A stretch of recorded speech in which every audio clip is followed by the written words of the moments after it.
Me llamo Elvira Rosales. Tengo 52 años. Nacida y criada en Veracruz, una ciudad que te enseña a capotear los temporales sin armar alboroto. Llevo 19 años metida en el mismo edificio de acero y cristal, manejando expedientes de cumplimiento más gordos que la paciencia de un santo.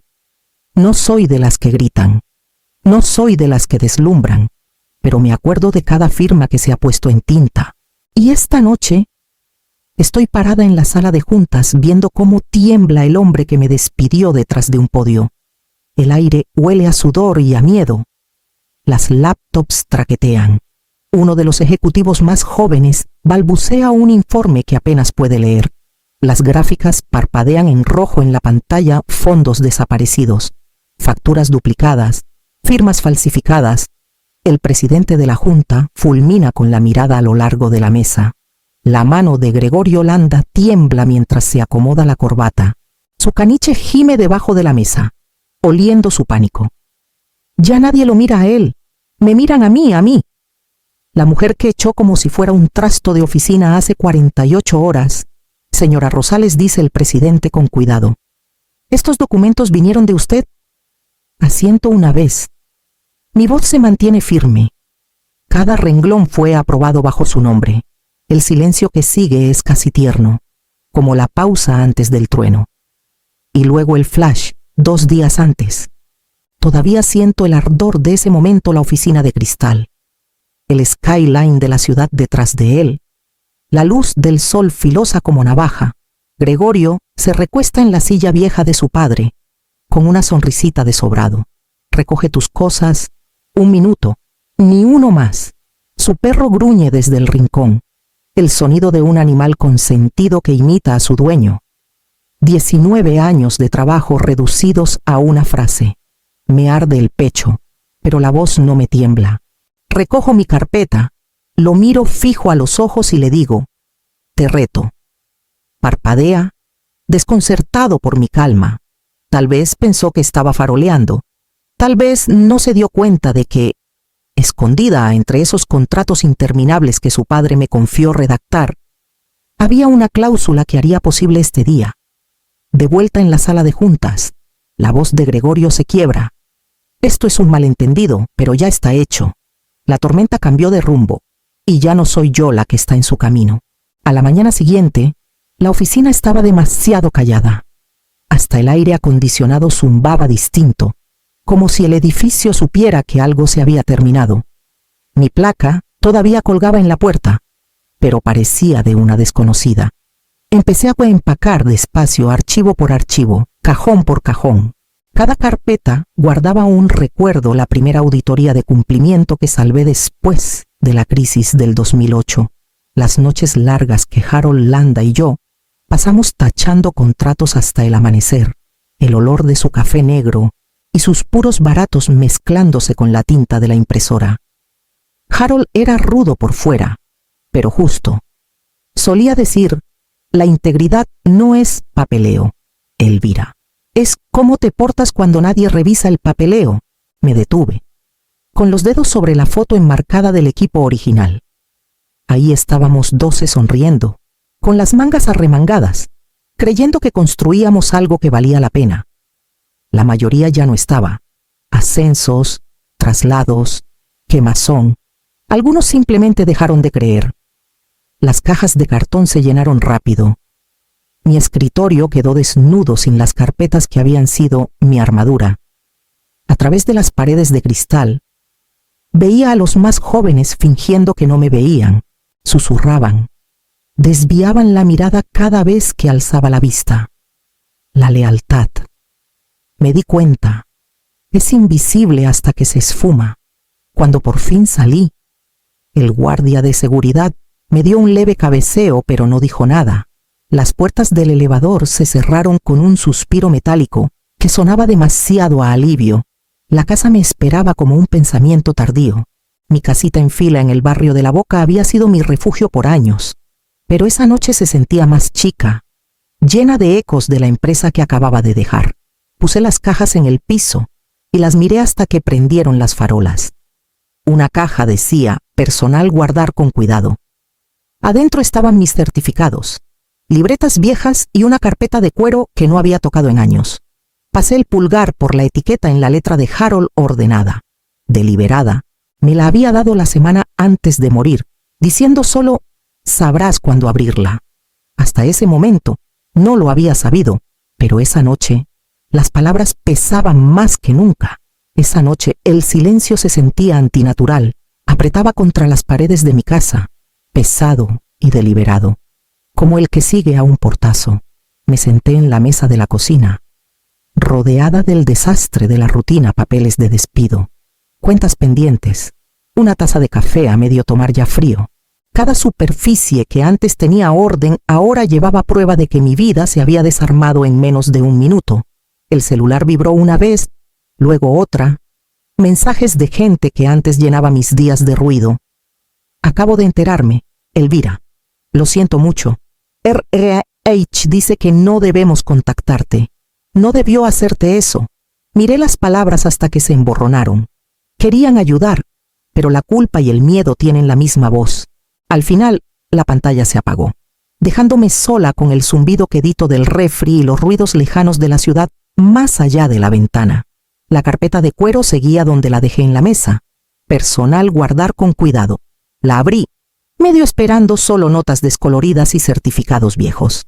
En cambio, encontré una sola hoja de papel crema en la letra de Harold cuidadosa, firme, sin rodeos. Nunca firmes lo que construiste. 5 palabras.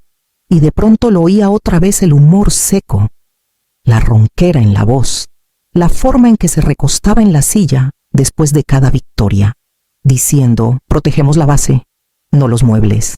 Volteé la carpeta y cayó un sobre más pequeño, sellado e intacto. Mi nombre escrito al frente en su letra conocida. La tinta un poco corrida en el borde como si le hubiera temblado la mano. Fechado casi 2 años antes de su infarto. Por un momento, no pude respirar. Los dedos me flotaban sobre la solapa. Con miedo de que lo que estuviera adentro deshiciera el poco calma que me quedaba. El aire olía levemente a papel y polvo. El mismo aroma que llenaba su oficina después de noches largas redactando contratos. Puse el sobre en el centro de la mesa y solo lo miré.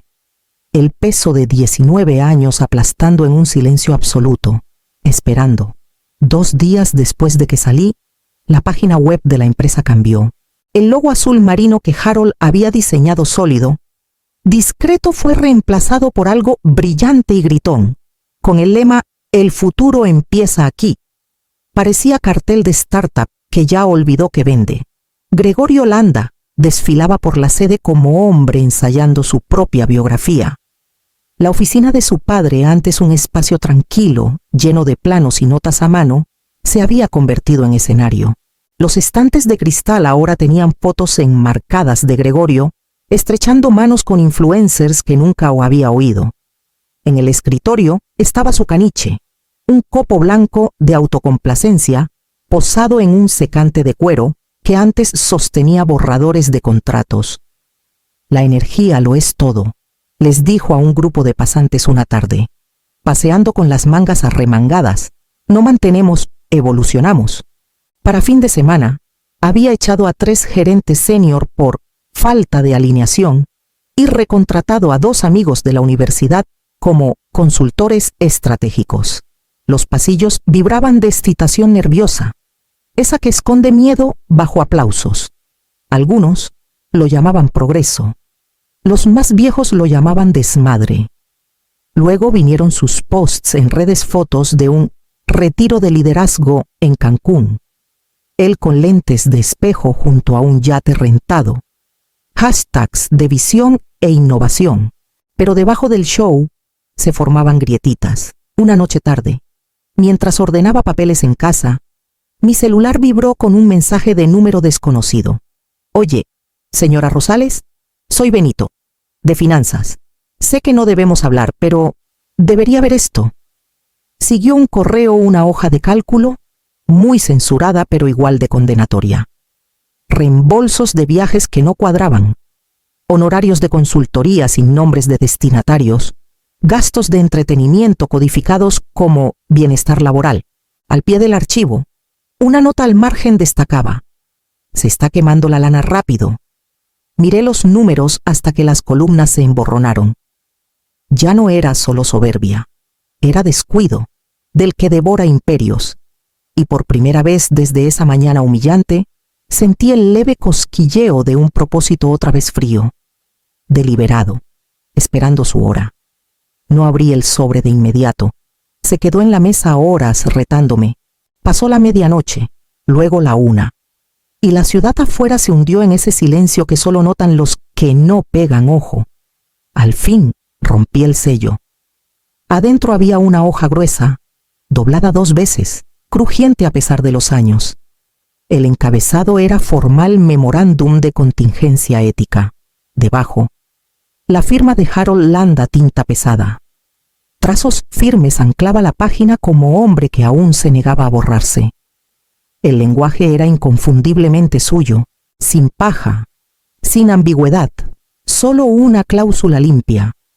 En caso de que la ética o gobernanza de la empresa se vean comprometidas, la autoridad de cofideicomisario revierte a Elvira Rosales para supervisión interina hasta resolver dicha compromisión.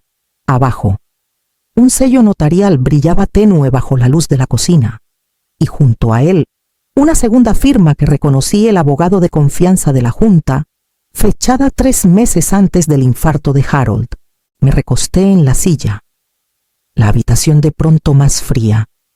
El papel temblaba en mis manos, no de miedo, sino de algo más filoso, una claridad que no sentía en años. Harold lo había sabido. Había visto la ambición de Gregorio mucho antes que nosotros, y había plantado esta cláusula como mecha esperando la chispa justa. Todas esas noches largas, todas esas preguntas sobre planes de contingencia, no había sido curiosidad ociosa, había estado armando un resguardo. Y ahora, de alguna forma, yo tenía la llave. Puse el memorándum junto a la hoja de Benito y empecé a alinear las pruebas pedazo a pedazo, rastros de gastos, cadenas de aprobación, actas de junta, cada documento que guardé, cada correo archivado por referencia. Los viejos hábitos volvieron fácil la disciplina, la paciencia, el ritmo de la prueba. Mi miedo se disolvió en algo limpio, casi mecánico. Ya no estaba enojada, el enojo gasta tiempo. Lo que sentía era precisión. Cuando el amanecer tocó la ventana, la mesa estaba cubierta de pilas ordenadas de papel y carpetas abiertas. Una guerra callada formándose en silencio. Me serví café fresco.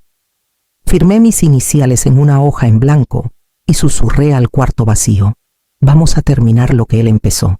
Al día siguiente por la tarde, me encontré con 2 miembros de la Junta en un café tranquilo cerca del malecón, un lugar donde Harold y yo íbamos a reuniones tardías cuando las luces de la oficina se volvían insoportables.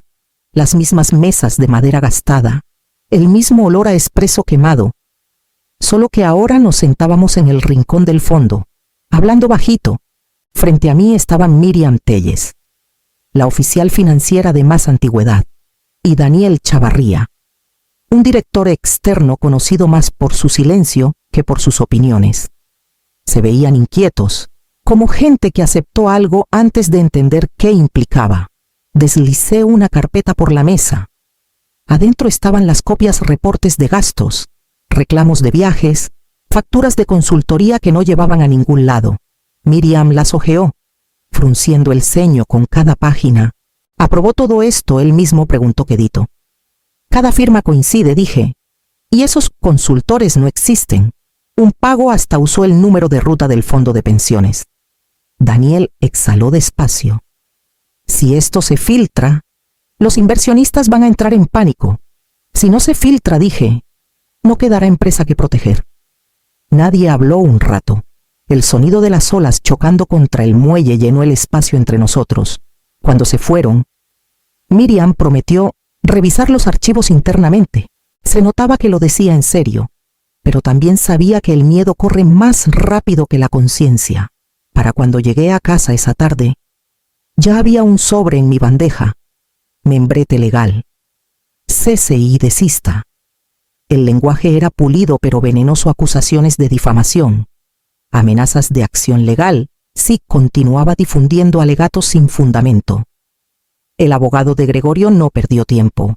Lo leí 2 veces. Luego lo puse junto al memorándum de Harold. La diferencia entre sus tintas parecía casi simbólica, la de él firme y arraigada, la de ellos fría y estéril. Escaneé la cláusula única, la adjunté a un correo nuevo y la envié directo a la cuenta oficial de la Junta con una línea debajo para sus archivos. Luego cerré la laptop y esperé. La respuesta llegó justo antes de medianoche. 4 palabras que cambiaron el aire de la habitación. Los necesitamos mañana. Las luces de la sala de juntas eran cegadoras, su brillo frío rebotando en cristal y acero pulido. Cada asiento estaba ocupado directores, auditores, abogados, asistentes fingiendo que no escuchaban. El aire vibraba de pánico contenido. Yo me senté al fondo de la mesa larga, mis papeles ordenados en silencio, como me enseñó Harold.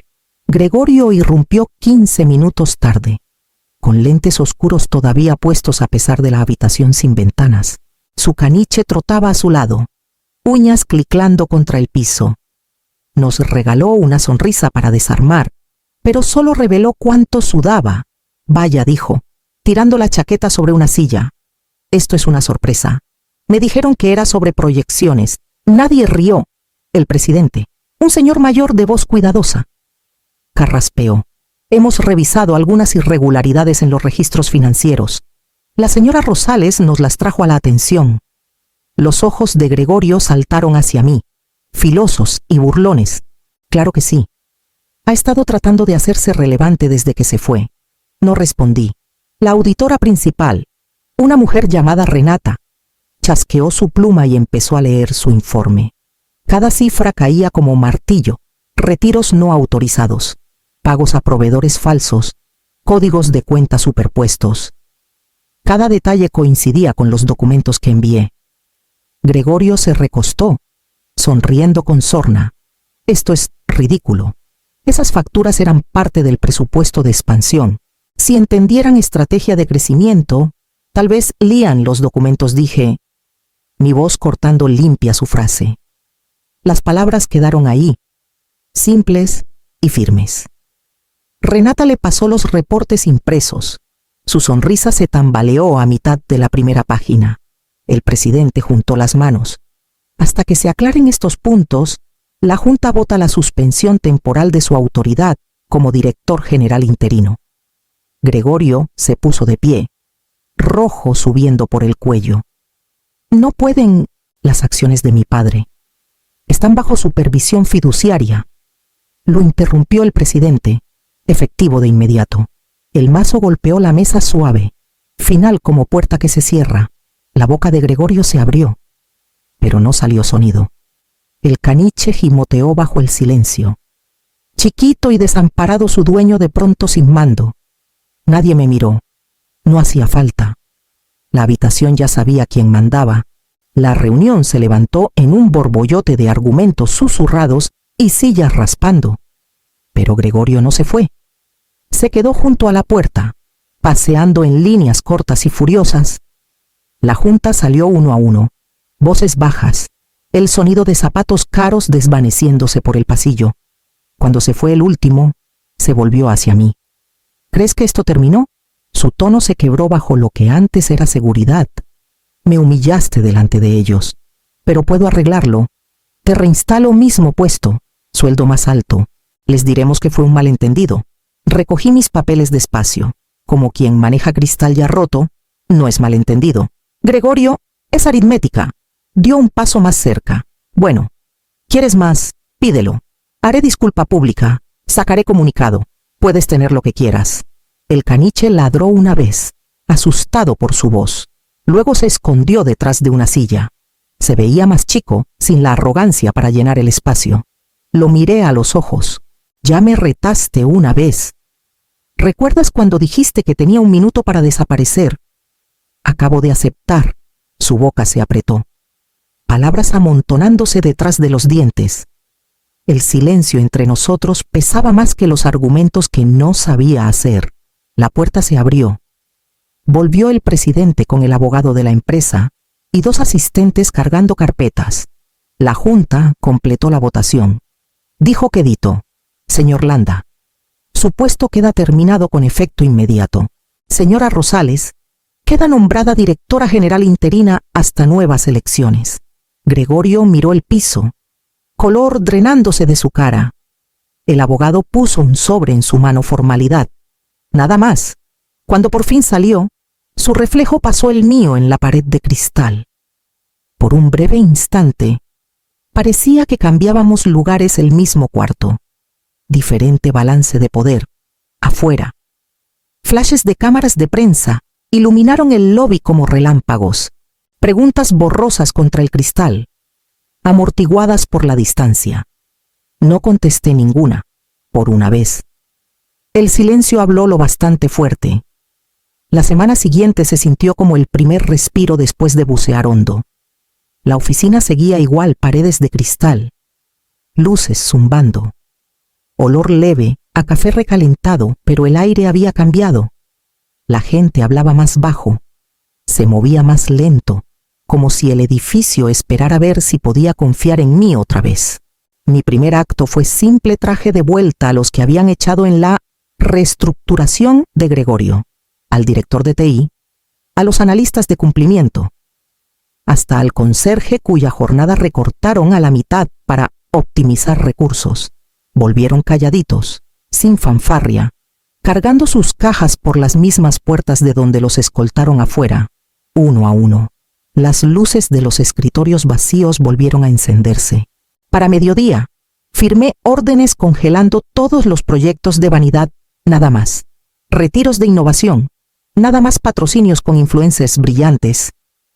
Los fondos volvieron a donde pertenecían, a las pensiones de los empleados que Gregorio había vaciado para sus fines de semana en yate. Miriam Telles, la directora financiera, me trajo la conciliación final esa tarde. Está todo cubierto, dijo, voz temblorosa. Cada centavo. Cuando caminé por el piso principal, la gente se levantó por instinto, no tiesos, no por miedo, solo en reconocimiento callado. Algunos sonrieron, otros solo asintieron, como soldados reconociendo a un comandante que creían perdido. No era orgullo lo que me llenaba. Era algo más firme, más quedito, pertenencia sin transar. Al caer la tarde, volví a la oficina vieja de Harold. La ventana daba al malecón, el agua volviéndose plateada bajo la luz que se iba. Su foto seguía colgada en la pared, las comisuras de la boca atrapadas en media sonrisa. Abrí el cajoncito de madera que él llamaba el cajón de la conciencia. Adentro estaba su última nota a mano, doblada con cuidado. Cuida la casa, incluso de sus herederos. La leí en voz alta, las palabras atascándose en la garganta. Nunca quiso que yo liderara, quiso que protegiera. Afuera, las luces del malecón se prendieron una a una, firmes, deliberadas, comunes. Las vi reflejarse deslizándose por el cristal y pensé, esto es lo que se siente valer cuando deja de medirse en lana. Solo luz, manteniendo su lugar contra la oscuridad. Pasaron semanas antes de permitirme una pausa. Las tormentas se habían calmado. La prensa había pasado a escándalos más frescos. Y el nombre de la empresa ya no salía junto a palabras como fraude o colapso. Dentro de la torre de cristal, los pasillos por fin sonaban a trabajo, otra vez teclados, pasos, risas sin miedo. Esa tarde me quedé más tarde de lo usual. La ciudad afuera estaba envuelta en el brillo ámbar de las luces del malecón de Veracruz. Caminé por el piso, de arriba sola, apagando lámparas una a una. El zumbido de la electricidad suave contra el crepúsculo. Cuando llegué a la oficina vieja de Harold, mi oficina, ahora dudé antes de girar la llave. El cuarto olía levemente a papel y aceite de limón, igual que cuando él vivía. El retrato en la pared atrapó la luz que se iba. Sus ojos medio en sombra pero todavía vigilantes. Me paré frente a él un largo rato, escuchando el eco leve de la ciudad abajo. Cumplimos tu promesa. Dije quedito. Las palabras no se sentían triunfales. Se sentían ganadas. Cada noche sin dormir, cada insulto tragado, cada línea de política reescrita, todo había llevado aquí. Ya no era la misma mujer que esperaba órdenes en este cuarto. Me había convertido en la que las daba, pero más importante, en la que recordaba por qué importaban. Puse el informe final en el escritorio, números firmes, libros limpios, una base reconstruida renglón a renglón, y apagué la luz. Por un segundo, la ventana reflejó el brillo plateado del malecón y, detrás, mi propia cara serena, surcada, sin miedo. Al darme la vuelta para irme, el recuerdo subió sin avisar la voz de Gregorio, filosa y engreída. Recoge tus cosas. 1 minuto, ni uno más. Sonreí al eco. 1 minuto para borrarme, pensé. 19 años para aprender por qué no se puede. La puerta chasqueó al cerrarse detrás de mí. Abajo, las luces del malecón seguían encendidas, chiquitas y firmes, como si ellas también entendieran lo que significa aguantar.